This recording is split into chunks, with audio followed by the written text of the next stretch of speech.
Now, first story, former Special Prosecutor Martin Amidu has launched a scathing rebuke of President Akufo-Addo's commitment to fighting corruption, describing him as the mother serpent of corruption.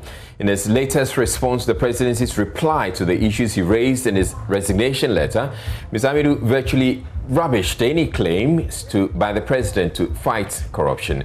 According to him, the conduct exhibited by the president following the submission of his findings of the findings of his corruption risk assessment conducted into the Ejapa deal has demonstrated that his anti-graft campaign is mere rhetoric. Ernest Minu joins me in studio with more.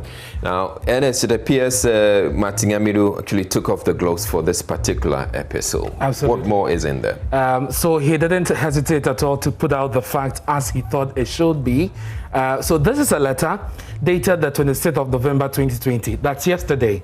And it's addressed to the Secretary to the President, Office of the President, Jubilee House. We know that the President asked Nana Santibidi to respond to the issues raised by Martin Amidu in his resignation letter, which we brought to our audience. Now, in the opening paragraph, he sets out what the entire response is about. And it's very interesting the words he used there. Now, I'm going to read verbatim from the third paragraph, from the third sentence. It says, "The letter the president directed and instructed you to write to me was personally hand-delivered to me in my residence at 7 a.m. in the forenoon of 18 November 2020.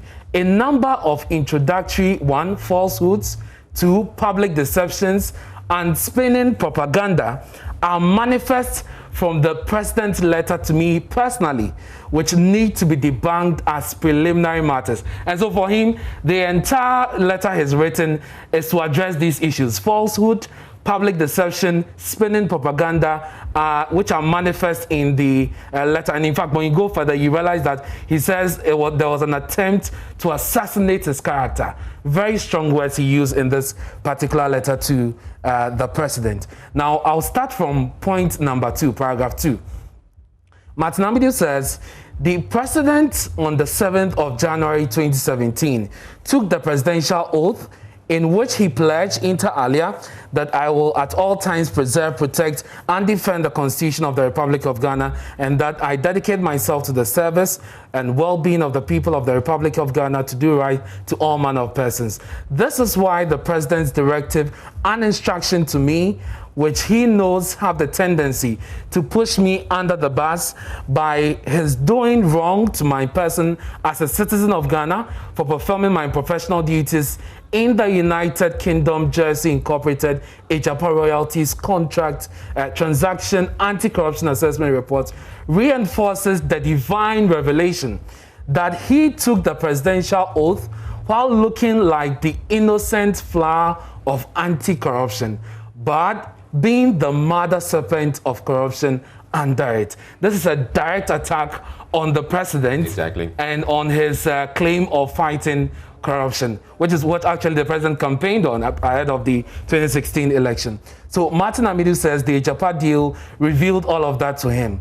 Now, when you go to, and I'll be picking some of the paragraphs as we go on, when you go to paragraph 18, he further reinforces this claim, and all of that following his meeting with the president on the Ejapa deal, which he thought amounted to interference of his work as special prosecutor. Paragraph 18 says, "I became more convinced beyond any further reasonable doubt after my second meeting with the president in his office in the evening of Sunday, 1st November 2020, when the president attempted to persuade me to shelve the Ejapa Royalties Limited assessment report to allow him deal with the matter through a statement to the public that God, represented by the Holy Spirit in my Catholic faith, was in his own divine way revealing to me for the first time that the president of Ghana only looked like an innocent flower of the fight against corruption, but was indeed the mother serpent of corruption under the innocent-looking flower of anti-corruption. And may God encompass in the blessed Holy Trinity be eternally praised for the divine revelation." So for Martin Amidu, that meeting was divine.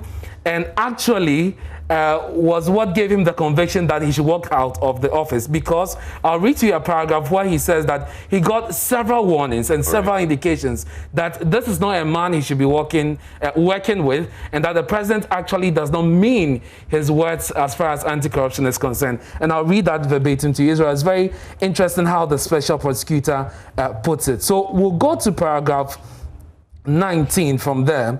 It says that the divine revelation and manifestation immediately put a knife on the things that held the president and I together as comrades, crusading against corruption, leading to my defiant press release on the early mornings of November 2nd, of 2nd November 2020, and my distribution of the cover letter. And he goes on and on.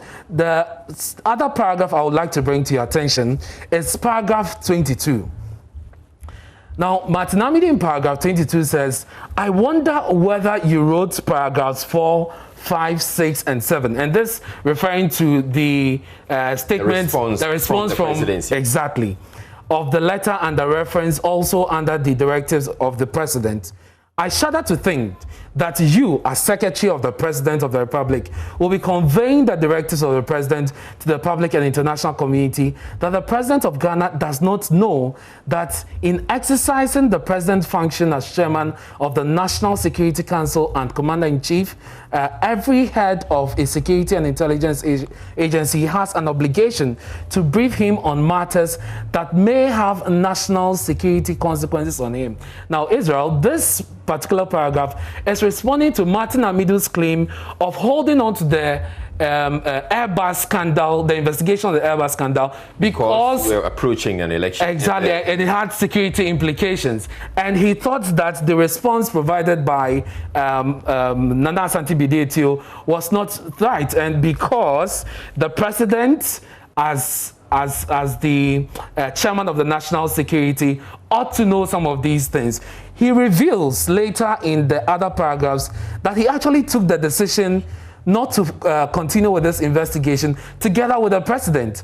And I'll take you to... So essentially it was with the consent of the president. Exactly, those were the words Martin Amidu used. And I'll take you to paragraph 34, where he makes those claims of holding on with the investigation of the Airbus scandal with the consent of the president. So I'll start from 33. It says, the directive and instruction of the president to you on paragraph 10 seeks to accuse me of having no moral or legal basis when I erroneously decided not to confer immunity from investigation and prosecution of the presidential candidate of the National Democratic Congress in connection with what you term the infamous €5 million Airbus bribery affair, by refusing to investigate him on clearly untenable grounds of being a candidate for president. Quote, I took the decision to hold in abeyance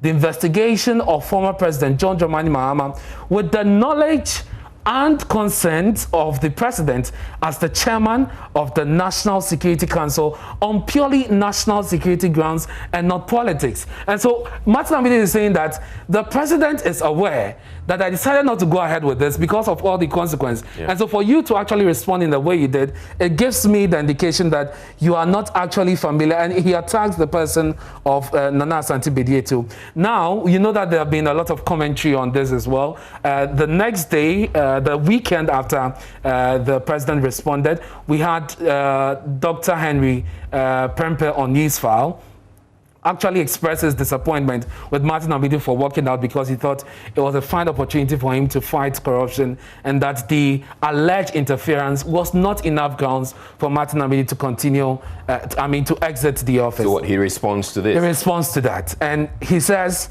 I heard and read Dr. Henry K. Prempe, this is paragraph 34, the executive director of CDD Ghana, peddle the same falsehood you have repeated in your paragraph 10 on Joy FM, which was reported on the 14th of November 2020 online under the title Airbus Scandal. Martin Amidu had no excuse to prosecute Mahama. This was after I had seen him in the presidency in the company of two other lawyers on a working day before his Saturday, the the 14 November 2020 engagement on Joy FM, damning my legitimate exercise of discretion as special prosecutor after taking all relevant matters into consideration.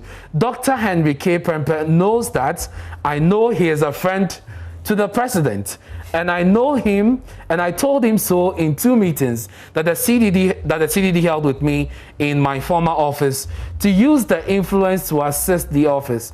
The president also knows that he instructed a minister of state while he, the president, was on a campaign tour in the northern region to liaise with me to explore whether or not it was prudent to investigate former President John Mahama after he won his party's primaries to be its flag bearer. The president was briefed as chairman of the National Security Council as to why the investigations had to be held in abeyance. So essentially he's saying that Professor H. Kwesi Prempeh is a friend of the president.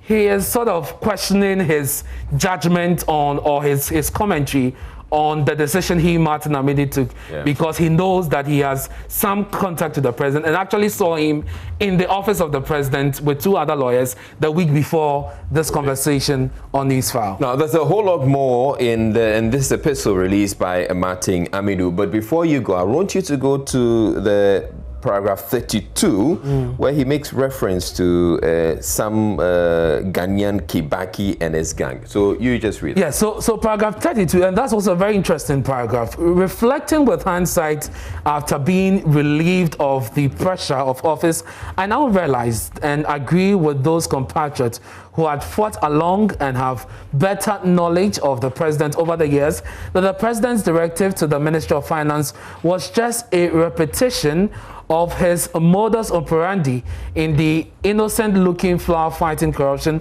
but the serpent under the innocent flower facilitating corruption. Quote, "It is our turn to eat Ghanaian Kibaki and his gang." All right, thank you very much, Ernest Menu, for bringing us those insights. And if you just made just the last paragraph, because I like how Martin Amidu wraps it all up when you go to paragraph 72 in just a sentence. And for him, this is about a national duty. And so all that he's doing is just out of love for country. He says, "The heavens can come down. I will defend the Constitution against suspected corruption and ensure corruption is made a high-risk enterprise with the last drop of my blood. Ghana first." Martin A.B.K. Amidu. That sounds to me he probably may be taking on his vigilante role again. Absolutely, and I think we should keep our fingers crossed. All right, thank you very much, Ernest Menu, bringing us that update there. You're watching Joy News.